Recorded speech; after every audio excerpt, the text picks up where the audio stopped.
রবিবারের সকাল মানেই তো বাঙালির ঘরে ঘরে একটা চেনা গন্ধ। আর মা দুপুরে বানিয়েছিল মাংস।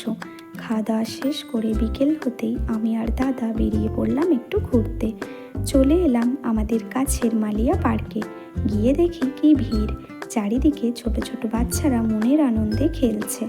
পার্কের চোখ জোড়ানো সবুজ গাছপালা, আর তারই মাঝেই তৈরি করা হয়েছে হাঁস, হাতি সহ নানা রকমের সুন্দর সুন্দর মূর্তি।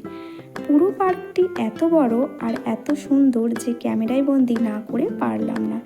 শেষ পর্যন্ত দেখুন, আশা করি আপনাদের ভালো লাগবে। পার্কের ভেতরে একটা দারুণ মূর্তি করা হয়েছে। কালীয় নাগের ওপর কৃষ্ণ ঠাকুর দাঁড়িয়ে আছেন, আর ছিল একটা শিব ঠাকুরের মূর্তি। আর এখন তো জলযাত্রীদের বেশ ভিড় চারিপাশে। মেলার মতো চারিদিকে হরেক রকমের খাবারও বসেছিল। আর তারপর আমরা বাড়ির দিকে রওনা দিলাম। আপনাদের রবিবারের দুপুরটা কেমন কাটলো কমেন্টে জানাবেন কিন্তু।